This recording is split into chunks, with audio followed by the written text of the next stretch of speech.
Hello and welcome. My name's Logan Adams. I'm a career peer educator here at the Lundquist College of Business Career Services, and we're really excited to have you join us here today and we're carving this time out of your day for us. Yeah, thank you for having me. I'm super excited to be back. I graduated in June of 2023, so it hasn't been that long, only about 2 years. And so I've only been with one company since I started. So I left and started working at an architecture firm here in Eugene as an administrative and marketing assistant, and then have recently moved into a new role within the same company as project manager. And so I've kind of gotten to do a bunch of different things centered around marketing and kind of just business operations. I've been doing grant writing and project management, like the title would suggest. And so it's been really fun to kind of get a wide breadth of experience working for a smaller company here in Eugene. Yeah, that's awesome to hear. So our next question is more along the lines of asking about what strategies you have found effective in establishing and also initiating professional relationships. Yeah.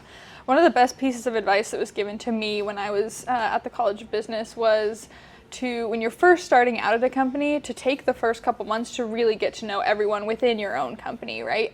Ask questions, ask about their background, their experience, what they do in their role, and really get to know all of those different people, kind of on more of that personal level. And so then when you maybe need help with something in the future, you can go to them and be like, hey, we've already had a conversation, we already have kind of started, building the basis of this relationship, instead of just, hey, I'm coming to you because I need support with this. You don't know who I am, right? So that was one of the best pieces of advice that I kind of got just within your own company. But in terms of professional relationships kind of outside of the company that you work, I think that the best thing, the thing that's been most helpful for me is to say yes to going to different events and things, There's community events, there's kind of maybe industry events. So a lot of times I work for an architecture firm, and so there'll be like architecture events or and things like that. And, I always try to go with someone who I work with that knows other people and kind of use them as like an introduction, right? Of be like, hey, I'm thinking about going to this event. Do you want, could you go with me and help introduce me to a couple new people and share those connections? So yeah, definitely saying yes, especially in the beginning, and as you get on in your career, right? Find the events that you want to go to where you think it's most beneficial to have that networking experience. And then kind of along the same lines as that is lean into the relationships that people around you have, right? I think that our network sometimes feels smaller, but when you look at the networks of people around you, all of a sudden it's like this massive network. So I have a coworker who worked alongside with me in marketing, and it was kind of just asking him, like, hey, who do you know that does photography? Who do you know that does kind of website design? And if you need that support, and then kind of be like, hey, so-and-so kind of referred me to you, and so you have that mutual connection of like, oh, someone together, they have a base of like, who are you? And so that's kind of been the most helpful. So kind of just recapping, like, get to know people, ask questions, ask on a personal level. And then also the most important thing while you're doing all of this is to like make note of it, whether it's connecting on LinkedIn or just having a notebook somewhere that's like, okay, I met so-and-so, this is their role, this is their company. So when you want to continue to build that relationship, you remember their name. You don't go, who was that person that I met and I don't remember? So yeah.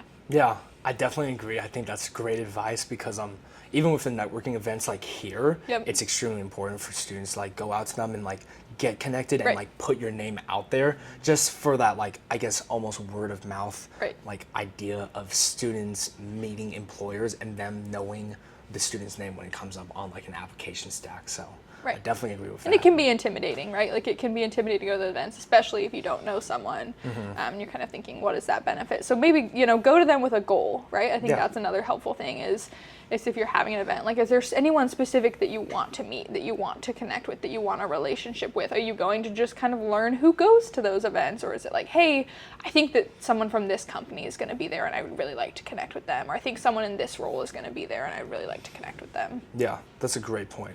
How would you recommend that students maintain and almost deepen their professional relationships that they already have? Yeah, I mean, making those relationships, like most connections, is the easiest part. It's more difficult to maintain, and I think, like I said, making note of those relationships, and I think one of the most kind of beneficial things for me is, if I have a meeting with someone, like jot down a couple notes afterwards about something that they talked about or something that they touched on or something maybe you want to follow up on. So the next time you go to meet that person, you can be like, oh, hey, like, how is this going for you? Or, we talked about this last time, instead of just, I think that makes it feel a little bit more personal. Like, you remember that relationship, you're able to connect with them on a level and kind of have that basis for conversation. And similarly, like, check in frequently, send an email, hey, do you want to go grab coffee? If you're able to, you're in the same town. But a lot of times I think we make a relationship where we establish a connection and we meet someone, we're like, oh, that was really cool. And then there's never any follow-up or any, it's really easy to lose that. But if it's a connection you really want to maintain, reach out. Be like, hey, do you want to grab lunch? Do you want to grab coffee? Or, jump on a quick call and hang out for a little bit and kind of just continue to have conversations around each other in those roles, as you can. And then kind of just in terms of like deepening those relationships, I think that, sometimes you meet people and you're like, hey, they were really cool, but I don't know how that might connect to me or like what I do in my role. And I think that just asking questions about each other, ask questions about, what are you working on that's really cool? What are you passionate about? And maybe you find that there are common passions there, right? And you can then work towards that together or find that connection of how something works. Another thing that's been really successful for me is, establishing a connection or a relationship and then thinking about that person as you go through other meetings. So some of my favorite people to work with are the people that were like, hey, I met so-and-so and thought that they would be a great person for you to know as well. So I'm doing this quick little email introduction. And then you're like, oh, they thought of me in this and they thought of my work and they were able to make this connection that's now a really cool thing. And doing that back and saying, hey, I'm in a meeting and this is really resonating with what this connection of mine is doing. And so I'm going to make that introduction between them and kind of have that like value for each other is really helpful. Yeah, no, I totally agree, especially about like the questions part, because like in my mind the questions always serve as like a not two-edged sword, but like kind of like a two-pronged approach where like you get to like learn more about them, and then from there, if you're asking good questions, it also shows them that like you're really interested in what they have to say, and like from there that kind of like opens them up more like psychologically to be like, okay, I actually like this person because they care enough to like ask and learn about me. So I definitely agree with that. That's great advice. Yeah. So our next question digs a little deeper, and we were wondering if you'd be willing to share a personal or professional relationship that you find especially valuable, and if so, why is it that valuable? Yeah.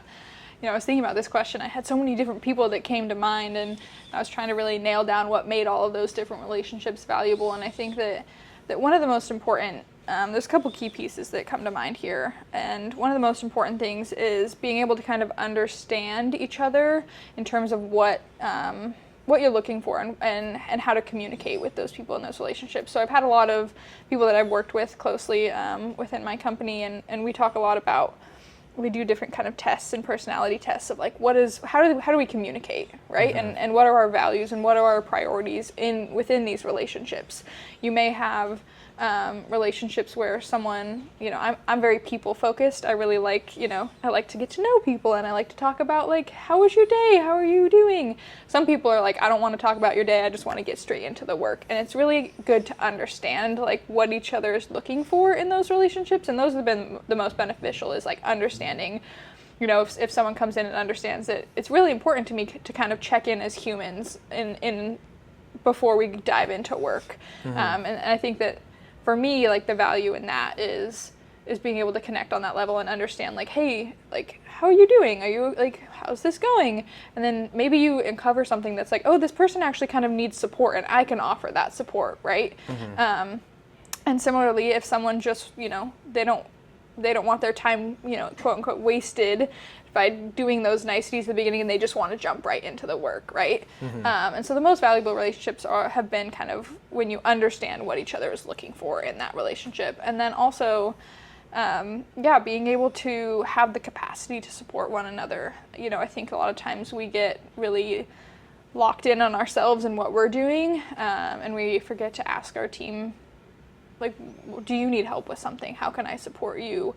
And also ask for help when you need it, right? Those relationships where there's give and take. Sometimes someone is going to need more support, and sometimes the other person is going to need more support. And are you able to kind of bounce back and forth on each other instead of just a constant give? Like, I'm constantly doing this in this professional relationship. And so those are kind of, those key pieces. Yeah, no, I totally agree. And like, that is also really great advice, just because, I think your experience as a project manager is really shining through here as well, just because like the whole idea of like knowing your audience, knowing who you're communicating with, and how to like facilitate the conversation between you and them, really helps with like, how to improve that, how to make it effective, and how to make it meaningful too.